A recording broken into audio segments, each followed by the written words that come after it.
Eu gostaria de cumprimentar os meus queridos irmãos com a graça e a paz de nosso Senhor Jesus Cristo, agradecer ao pastor André Moreira pelo convite para, nesta sexta-feira, dia 12 de agosto, participar desta transmissão ao vivo, e depois também ela vai ficar disponibilizada na página EBD em questão, mas é um privilégio poder falar para os nossos queridos irmãos que estão conosco, e outros que ainda virão, e outros que certamente assistirão depois, quando a transmissão estiver disponibilizada. E o nosso tema é resgatando a pregação nos púlpitos.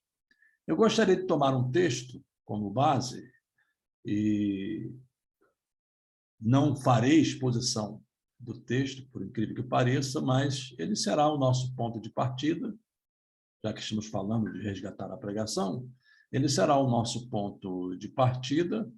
Estaremos tratando exatamente do assunto que o texto trata, do tema que propomos, é 2 Timóteo, capítulo 4, e eu estarei lendo até o verso 5 do verso 1. Conjuro-te, pois, diante de Deus e do Senhor Jesus Cristo, que há de julgar os vivos e os mortos na sua vinda e no seu reino, que pregues a palavra, instes a tempo e fora de tempo, redargue-as, repreendas, exortes, com toda a longanimidade e doutrina, porque virá tempo em que não sofrerão a sã doutrina, mas, tendo comichão nos ouvidos, amontoarão para si doutores conforme as suas próprias concupiscências e desviarão os ouvidos da verdade, voltando às fábulas. Mas tu, sê sóbrio em tudo, sofre as aflições, faze a obra de um evangelista, cumpre o teu ministério. Inicialmente, uma palavra preliminar sobre a epístola de Paulo a Timóteo, a segunda epístola, foi a última epístola que ele escreveu antes de seu martírio em Roma. Nessa epístola ele já dá sinais de que estava em seus últimos dias, inclusive com as palavras de despedida reportadas a Timóteo e hoje lidas por todos os cristãos ao redor do mundo.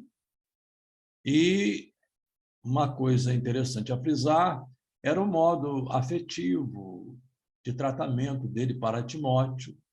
Paulo tratava Timóteo como se fosse uma espécie de filho adotivo. Tinha um tratamento especial, um cuidado, um zelo, uma preocupação com o ministério de Timóteo.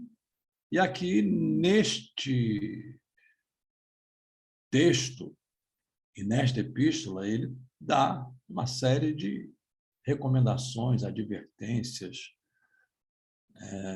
no sentido de estimular Timóteo, de fortalecer Timóteo, de motivar Timóteo. E neste capítulo 4, Paulo insiste na tese da pregação. A expressão que temos aqui traduzida, tanto na Corrigida, quanto na Almeida Corrigida Fiel, quanto na ARA, Almeida Revista e Atualizada, conjuro-te, tem a ideia de exortar, de recomendar, eu não diria exigir, mas pôr essa questão como uma questão de primazia para a vida de Timóteo. Conjuro-te. E ele o faz diante de Deus e do próprio Senhor, ou seja, ele põe Deus e o Senhor como testemunhas desta exortação. E qual é o conteúdo desta exortação? O conteúdo é exatamente esse que aparece nos versos seguintes. Verso 2, que pregues a palavra. Ou seja, a ferramenta do líder, a ferramenta do obreiro, a ferramenta do pastor, a ferramenta daquele que lida com a igreja, não importa, digamos, a função que esteja exercendo, mas a ferramenta sempre será a palavra de Deus. Não simplesmente lida, embora a palavra de Deus lida tenha fundamental importância, mas a palavra de Deus exposta.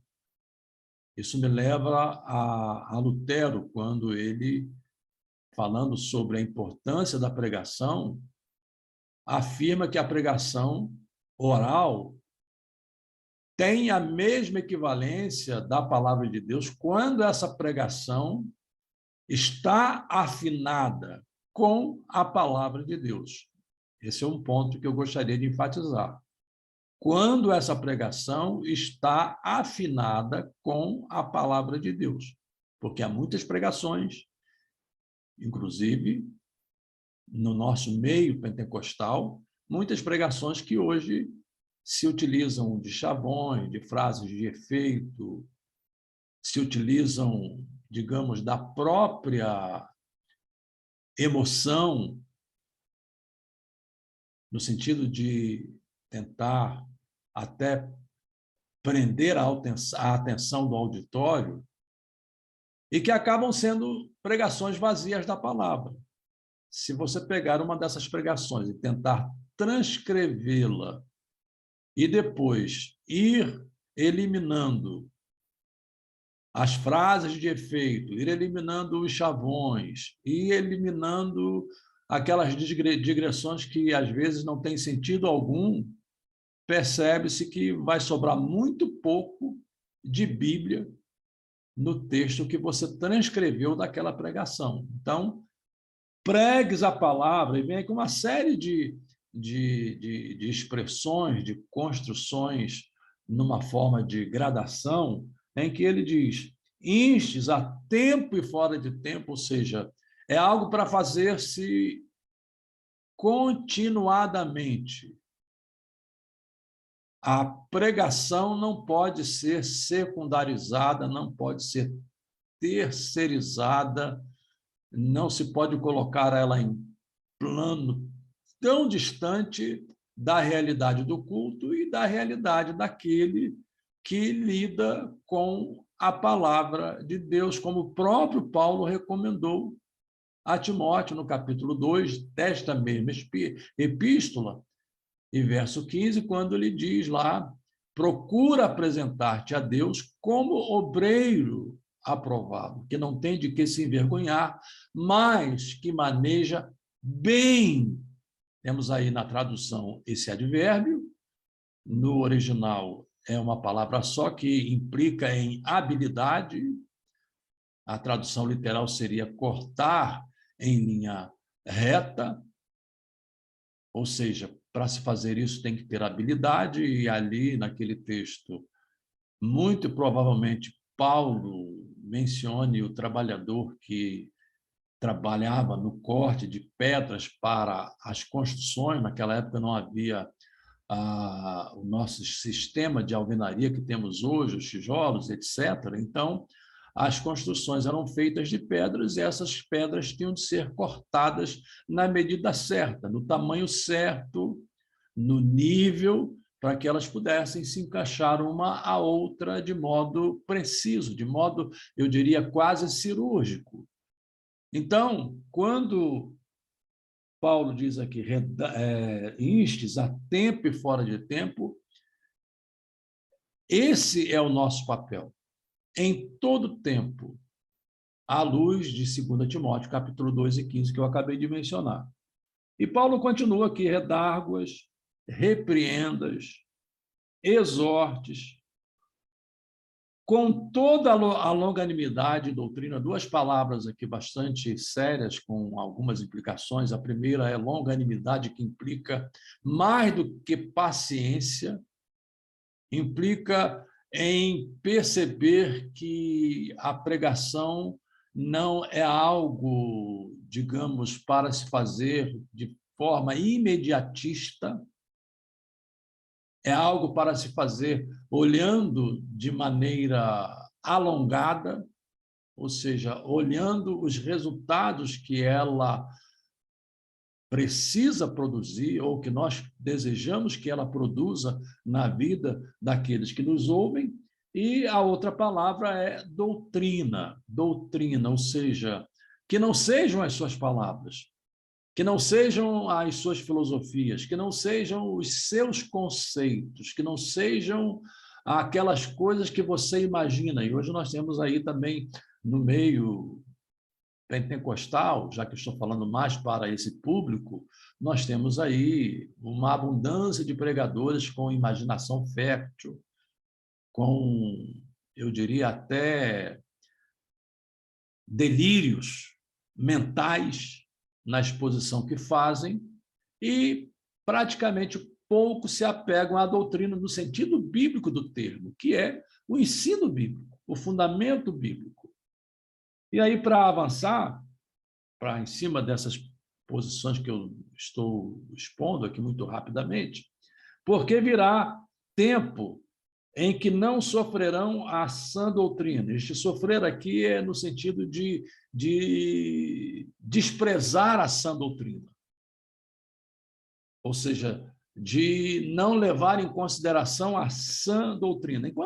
Então, quando se usa essa expressão sã doutrina, isso vale para aqueles pregadores pós-modernistas, para os adeptos da hermenêutica pós-moderna, para aqueles que põem o leitor como o sujeito da interpretação, para aqueles que ensinam que o leitor pode dar a interpretação que quiser, até porque, segundo estes, quando um texto é escrito, ele perde a autonomia, aliás, ele perde o vínculo com o autor e ganha autonomia, passa a ser um texto independente e que dependerá muito do modo como o leitor entende e compreende o texto, segundo a sua luz, segundo a sua percepção. Então, hoje nós vivemos nesse mundo da flexibilização teológica, da flexibilização da sã doutrina, mas quando Paulo menciona aqui sã doutrina, implica em afirmar que existe a doutrina correta, existe a doutrina verdadeira, existe a doutrina bíblica, existe a doutrina que fundamenta a nossa fé, da qual nós não podemos abrir mão. E aí ele continua dizendo, mas tendo comichão nos ouvidos, comichão aqui no sentido de querer ouvir coisas diferentes. Muitos de nós vamos para a igreja hoje com essa intenção, queremos ouvir coisas diferentes, coisas novas, e achamos que a doutrina já está envelhecida, já está arcaica, já está ultrapassada. E quando eu menciono doutrina, mais uma vez eu quero repetir, não é conotando doutrina com usos e costumes, é conotando doutrina com a ideia que o termo nos traz, ensino bíblico. Ensino bíblico. Mas, tendo comichão nos ouvidos, amontoarão para si doutores, conforme as suas próprias concupiscências, doutores que vão expor, segundo a sua percepção pessoal. A palavra concupiscência que tem aquela ideia de desejos, eu diria até sexuais, mas deixe-me ampliar um pouco o sentido do termo. A ideia aqui é de desejos com conotação má, ou seja, de perverter a fé. Doutores conforme as suas próprias concupiscências e desviarão os ouvidos da verdade. E voltando às fábulas, aqui é interessante essa expressão fábula, porque na literatura antiga, na literatura judaica, havia muito o uso das fábulas, e essas fábulas acabam tomando o lugar da pregação em muitos desses, digamos, doutores modernos, essas fábulas acabam tomando o lugar da pregação e se tornando algo primordial na vida dessas pessoas. Então, Paulo recomenda aqui, e tu ser sóbrio em tudo, sofre as aflições e faze a obra de um evangelista e cumpre o teu ministério. Deixa eu desligar aqui o meu celular, porque tem alguém aqui tocando e acaba interrompendo. Deixe-me só para não haver prejuízo. Então, em cima desse texto, vamos ao tema. Eu fiz aqui um resumo, uma exposição muito rápida, não é, de poucos minutos. Vamos ao tema, resgatando a pregação nos púlpitos. E eu já pincelei nessa rápida exposição alguns dos nossos problemas. Somos de uma geração, e aqui não vai nenhum saudosismo, eu também me preocupo com essa questão saudosista, achando que hoje não temos mais uma igreja, digamos, bíblica, não temos mais uma igreja sólida, não temos uma igreja onde não haja pregação. Então, eu preciso ter muito cuidado na forma de lidar com essa questão, porque não é um saudosismo meramente de não ver nada de bom nos dias de hoje. De forma absoluta, não é isso.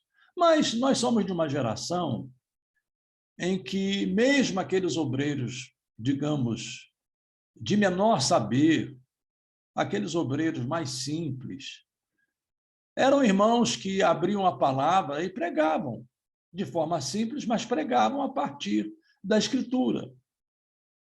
Mas com o advento da teologia sistematizada, mediante os seminários, os institutos bíblicos, as faculdades, o próprio crescimento da igreja, a própria fragmentação denominacional, com o surgimento do neopentecostalismo.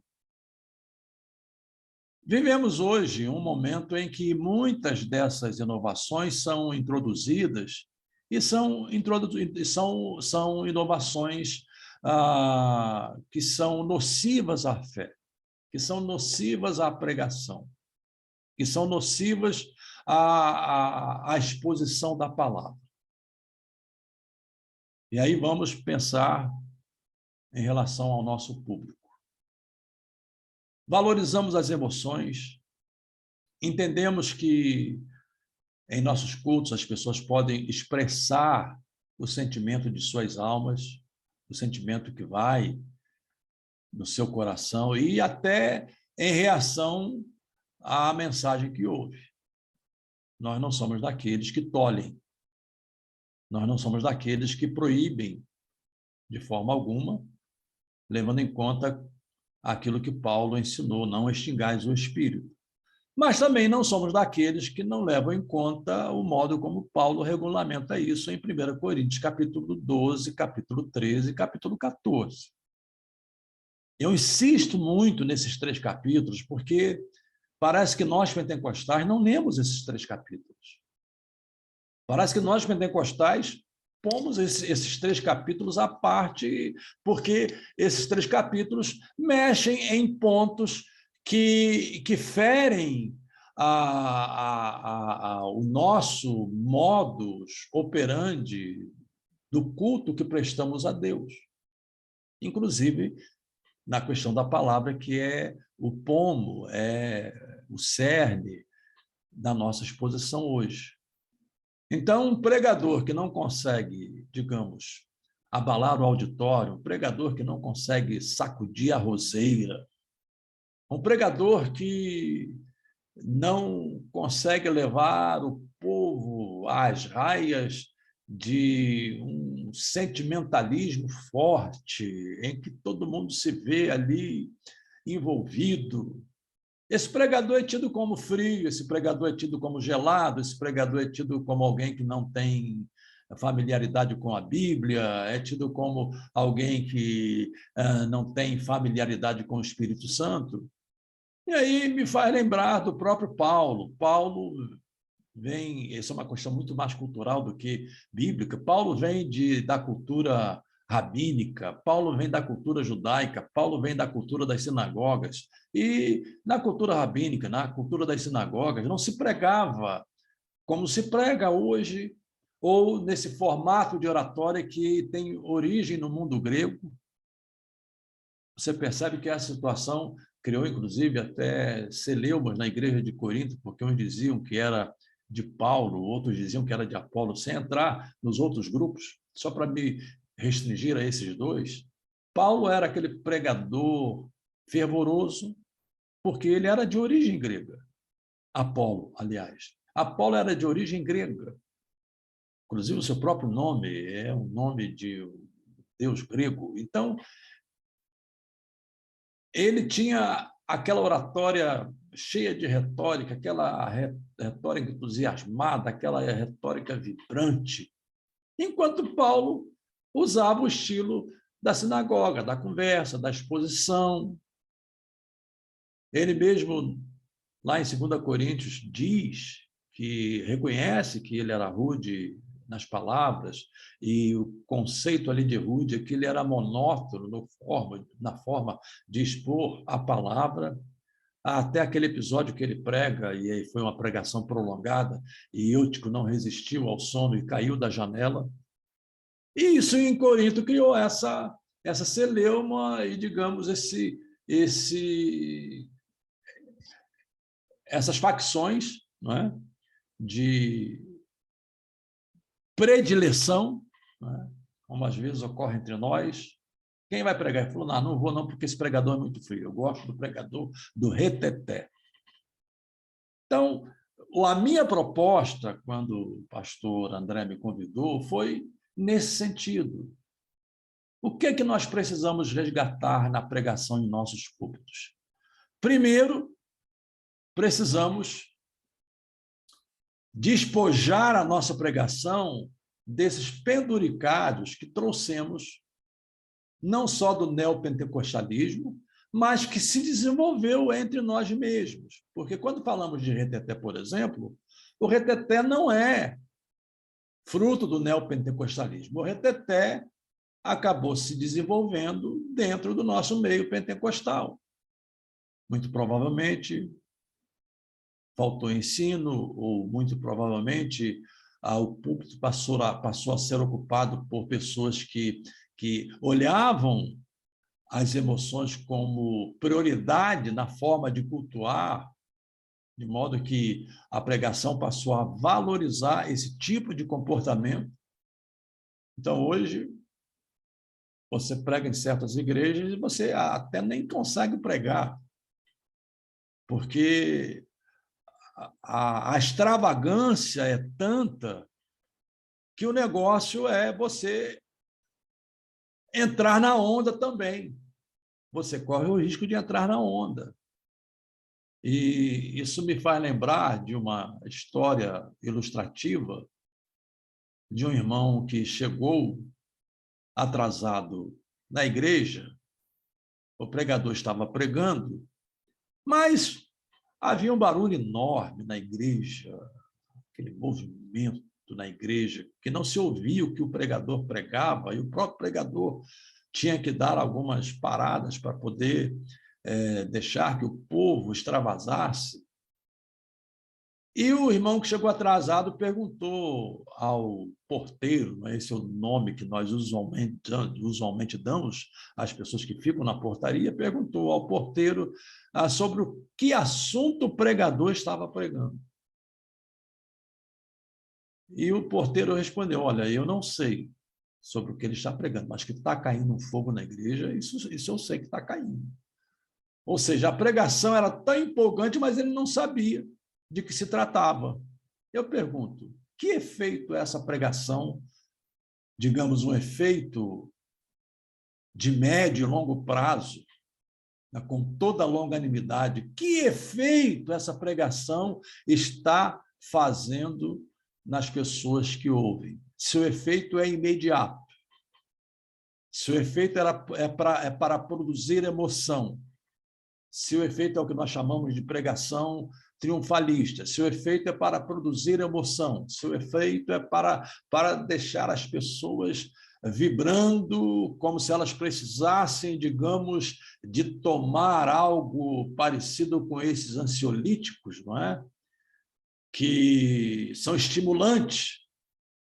Alguns ansiolíticos deixam a pessoa, digamos, em posição de estabilidade, mas outros, principalmente quando interfere na questão da esquizofrenia e da bipolaridade, deixam as pessoas muito agitadas, ou até mesmo esses produtos que se tomam para fortalecer músculos ou para dar mais energia para as pessoas. Então, a pregação fica parecendo uma coisa desse gênero. E a pregação, muitas vezes, deixe-me ser bastante direto, a pregação, muitas vezes, ofende, e esse ofender aqui não é no mau sentido, porque ela toca nas feridas das pessoas. Não é que você faça isso de maneira, digamos, proposital.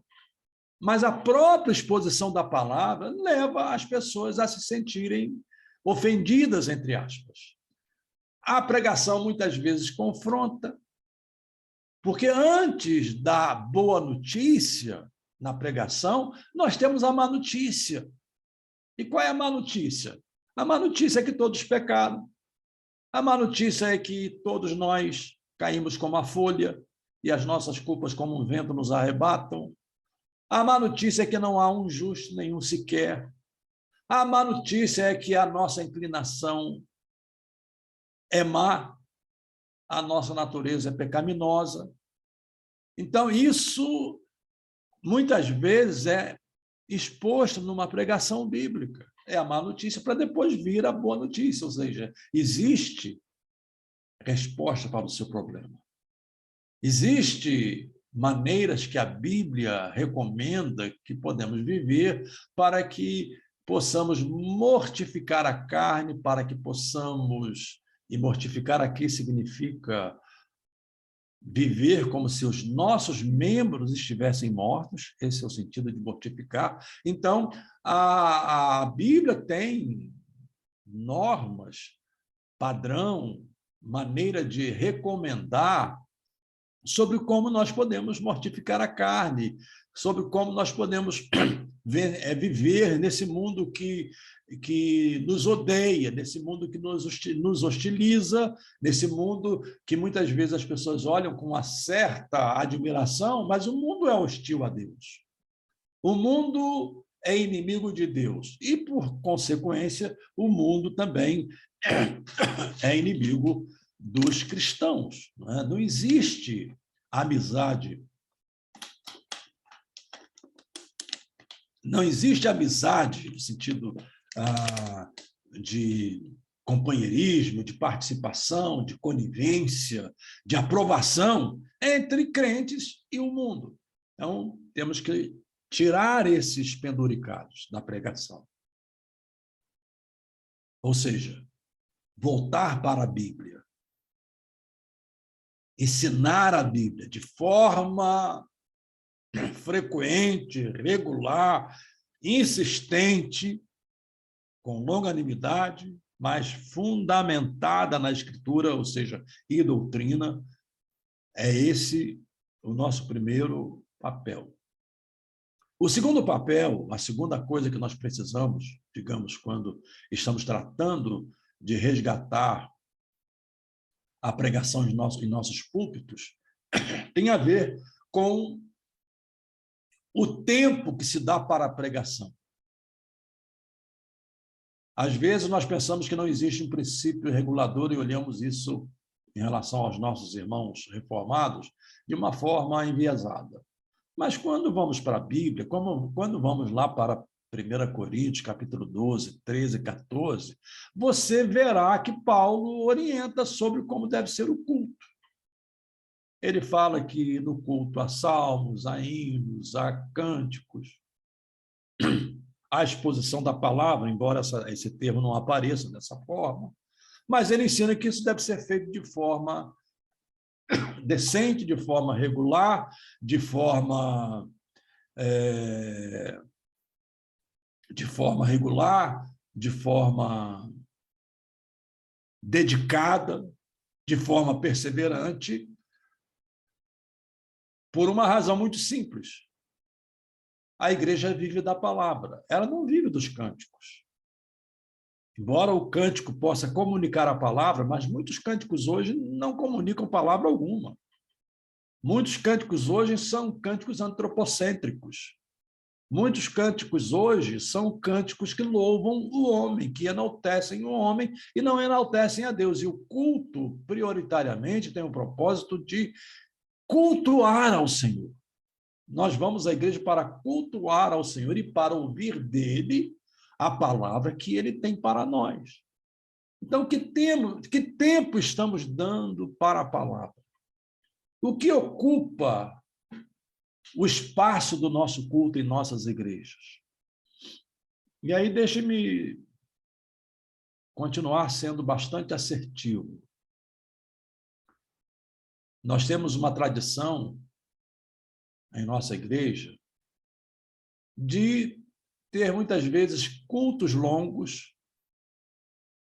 Nesses cultos longos cantam não sei quantos departamentos. Nesses cultos longos, 3, 4, 5, são convidados a dar uma palavra ou outra. Não que não se possa ter testemunhos no culto. Testemunho significa que a pessoa vai falar de algo que Deus lhe fez. Esse é o sentido do testemunho bíblico, e esse testemunho não deve ser prolongado, deve ser curto. Mas muitas vezes se ocupa o espaço, por exemplo, com apresentações. Nós somos viciados em apresentação. Tem que apresentar o pastor, a esposa do pastor, o filho do pastor, o neto do pastor, o bisneto do pastor. E a caravana que veio com o pastor, e de repente se esqueceu alguém, aí tem que voltar ao microfone, porque o nome da pessoa foi mencionado, então tem que mencionar, e se perde aí 15, 20 minutos com pregação, aliás, com apresentações que poderiam ser evitadas. Poderiam ser evitadas. Uma apresentação rápida, já que nós temos a tradição, uma apresentação rápida, para não ocupar o espaço do culto. Terceiro, não só apresentações, mas anúncios. Anúncios. Quantas vezes nossos cultos são preenchidos de tantos anúncios? Por que não reservam um tempo ao final do culto, se a sua igreja tiver mídia, e projeta esses anúncios na mídia, de modo que a igreja tome conhecimento? Por que não se trabalha com um boletim, em que nesse boletim os anúncios são feitos e cada crente recebe o seu boletim e já fica informado das atividades da semana?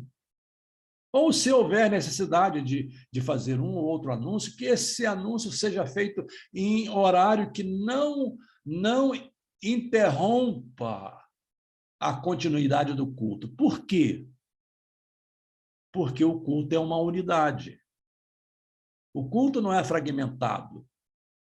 O culto não é prestado daquela forma em que você começa, interrompe, começa, interrompe, começa, interrompe. Não, o culto é uma unidade do princípio ao fim, e é, inclusive, interessante que todas as partes do culto dá trabalho. Eu sei que dá trabalho, não estou dizendo que é fácil, dá trabalho, mas eu conheço igrejas que fazem assim. Todas as partes do culto sejam conectadas, estejam vinculadas com a palavra que será exposta ao final.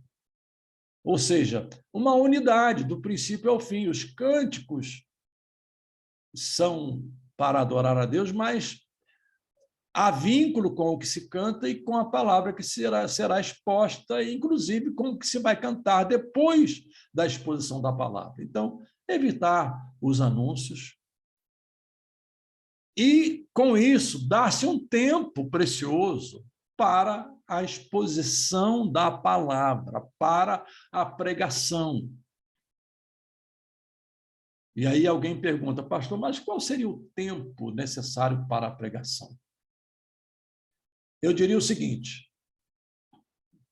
mínimo de 20 minutos, claro que eu não estou aqui estabelecendo dogma, deixe-me ressalvar este ponto, eu não estou estabelecendo dogma, mas estou estabelecendo um padrão razoável, um padrão estimado, mínimo de 20 minutos e máximo de 40 minutos.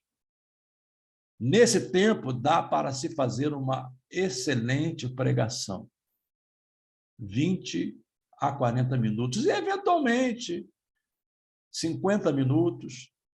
E se for culto de ensino, por exemplo, de 50 a 60 minutos, seria um tempo ideal, 50 a 60 minutos, mas que haja tempo para a exposição da palavra, para a pregação em nossos púlpitos. Então, esse ponto eu quero deixar bem claro na minha exposição desta noite. Outro ponto que eu gostaria de ressaltar aqui é o tipo de pregação. Nós, pentecostais, valorizamos muito a pregação temática. E, pessoalmente, nada tenho contra a pregação temática. Também valorizamos um pouco menos a pregação textual. E aí deixe-me definir de forma muito rápida. Pregação temática é aquela em que as divisões derivam do tema. Você pode pregar um sermão temático, você pode ter as divisões desse sermão temático divididas do próprio tema, e você pode ter um sermão bíblico. E que seja, portanto, um sermão bíblico e temático, sem problema algum.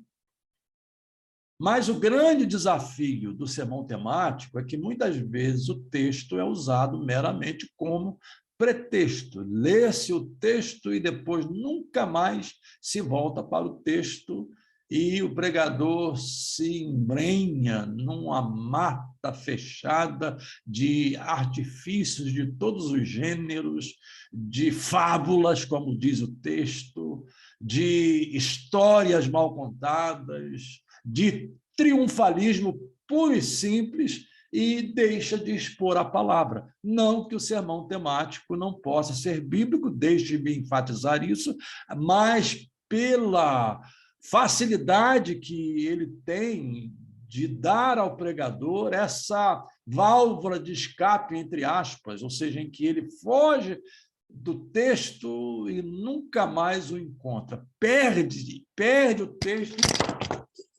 o texto, desculpa aqui, já estou ficando vibrando e o microfone acabou caindo, né? Perde-se do texto e nunca mais o acha. Então, eu acho o sermão temático interessante, desde que o pregador leve em conta os pontos que eu acabei de mencionar. O sermão textual é aquele, e também não vou aqui descer a meandros, isso aí é matéria de homilética, e a gente vai longe com isso. O sermão textual é aquele em que o pregador divide o texto em tópicos, pode ser os tópicos, pode ser as próprias frases do texto, ou, eventualmente, ele pode, em cima dessas frases, criar uma outra fraseologia, mas é uma fraseologia baseada na divisão textual. Então, por isso, chamamos de sermão textual. Eu diria que esse tipo de sermão, ele já é um sermão que exige mais do pregador.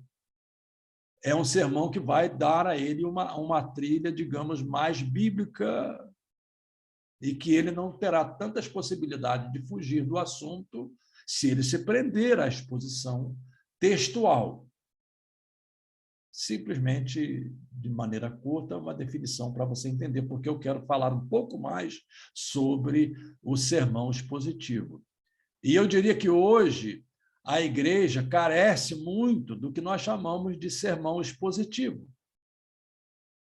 Não desprezo aqui os demais modelos, todos eles têm peculiaridades e podem ser empregados, mas a singularidade do sermão expositivo é que ele, como o próprio termo diz, ele expõe o texto, e geralmente não é um verso só, mas geralmente escolhe-se, como hoje eu li aqui, só como exemplo, né? Eu fiz uma exposição muito rápida, né? Uma exposição de 10 minutos, no máximo, 12 minutos, mas fiz uma exposição do capítulo 4, do verso 1 ao verso 5. Isso aqui nós chamamos de parágrafo, no campo teológico acadêmico, chamamos de perícope, né? Ou seja, o assunto está ali naquele parágrafo, o assunto está ali naquela perícope, então você tem como desenvolver aquele assunto, por isso ele é chamado de sermão expositivo e que se pode usar aqui 3 divisões simples, né? Elas são citadas por diferentes pregadores, por diferentes eruditos, por homens como Hernandes Dias Lopes e tantos outros, inclusive nossos expoentes doutrinários, como o saudoso pastor Antônio Gilberto, que foi o meu mentor por excelência até o fim de sua vida. Quais são essas 3 divisões básicas? Ler o texto, expor o texto e, por último, aplicar o texto, que, em certo sentido, é o que eu estou fazendo aqui, nessa exposição mais prolongada. Eu estou aqui, eu fiz uma exposição mais curta e estou aqui trabalhando na aplicação de forma mais prolongada, porque eu estou tratando aqui mais dessa questão do resgate da pregação em nossos púlpitos. Então, eu estou aplicando. Então, ler o texto, expor o texto e aplicar o texto. Basicamente, são essas 3 divisões. Agora, quais são as vantagens dessa pregação? Primeiro, ela obriga o pastor, o pregador, a se disciplinar na preparação do sermão. Ele tem que ser uma pessoa disciplinada. Agora, pouco antes de nós começarmos a gravação, estávamos conversando e o nosso querido irmão Francisco Araújo mencionou essa tarefa, que é uma tarefa árdua, é uma tarefa, digamos,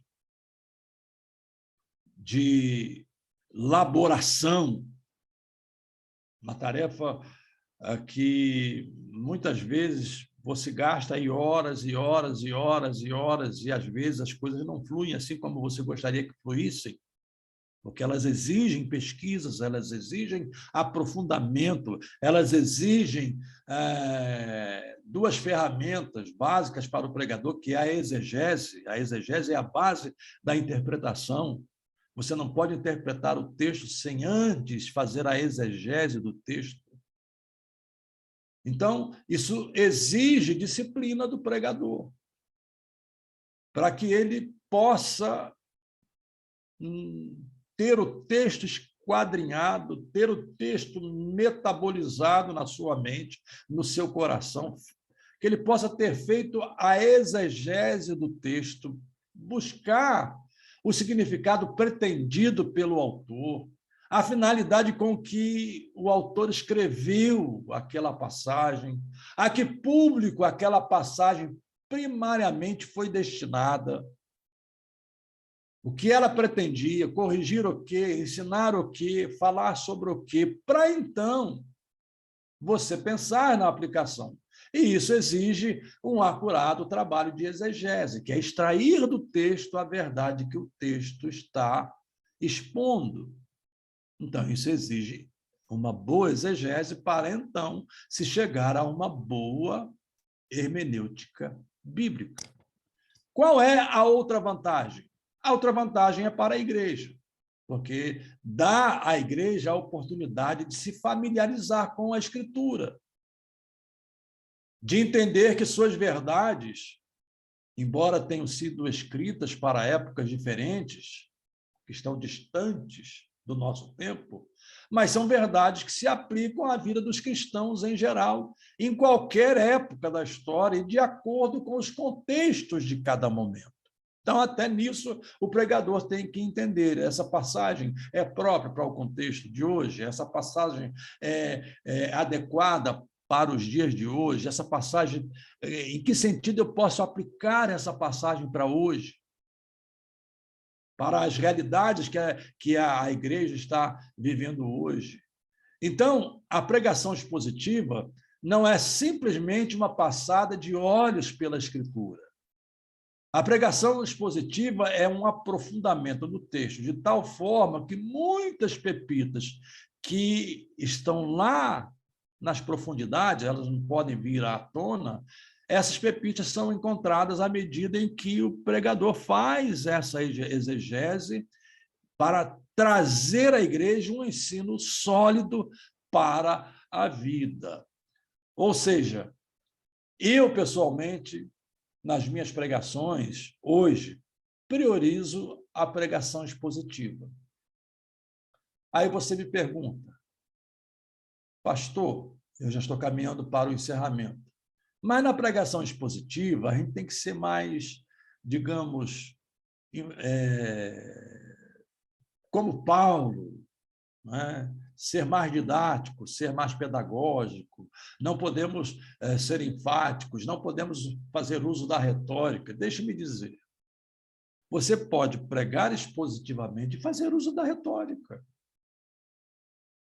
Você pode pregar expositivamente e fazer bom uso da oratória, não existe incompatibilidade, desde que a sua exposição seja bíblica, desde que a sua exposição cumpra esses 3 pontos: ler o texto, expor o texto e aplicar o texto. Você pode ser fervoroso, você pode ser enfático, você pode ser um pregador que use, digamos, dessa oratória que é uma tradição do mundo ocidental, que nos foi oferecida pela cultura grega e que faz parte, por exemplo, uma das coisas que eu mais aprecio é estar num tribunal do júri e ver como os advogados se portam, a sua capacidade de retórica. Às vezes falam 1 hora direto, 2 horas direto e conseguem prender a atenção do júri e da própria assistência que está ali, ainda mais quando se trata de júri de pessoas conhecidas. Então, não há nenhuma incompatibilidade. A incompatibilidade está quando você valoriza isso e esquece da palavra. Quando a palavra é colocada em plano secundário, quando a palavra é colocada em plano terciário e a sua ênfase é meramente para tocar as emoções das pessoas. Deixe que a palavra faça isso. Deixe que a palavra produza esse resultado. Não é você, você é instrumento. E aqui eu me reporto a Lutero, mais uma vez, quando ele mencionou, claro que se falamos de Lutero, se falamos de John Wesley, se falamos de Whitefield, se falamos de nomes recentes da história da igreja, da história do movimento pentecostal, estamos falando de pessoas que têm um histórico de vida e de profundidade nas Escrituras. Mas o que Lutero quis dizer com o que eu vou dizer agora foi exatamente isso. Ele disse, nós não fizemos nada em relação ao papado, em relação às mudanças que precisavam ser feitas, à reforma que precisava ser feita, nós não fizemos nada. Mas não deu ponto aí, ele continuou. Mas a palavra de Deus fez tudo. Então, essa foi a ênfase de Lutero e a minha ênfase hoje. Os resultados não são nossos. Os resultados são de Deus. Os resultados são dados mediante a pregação da palavra, e vale aqui o mesmo conceito quando Paulo, exortando a igreja de Corinto por causa das facções, uns dizendo, eu sou de Apolo, eu sou de Paulo, e aí ele diz, quem é Paulo? Quem é Apolo? Eu plantei, Apolo regou.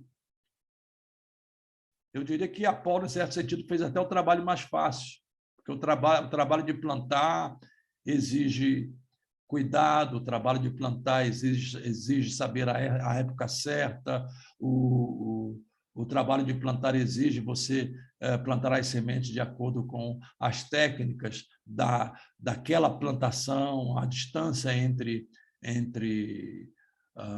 os buracos das plantações, das sementes, tudo isso aí é mais trabalhoso. Regar, não, você pega lá o regador, hoje, nesse sistema moderno de irrigação, você monta e 2 vezes ao dia ou 3 vezes ao dia, liga o sistema e você irriga com grande facilidade. Mas o ponto não é esse. Eu plantei, Apolo regou, e quem deu o crescimento?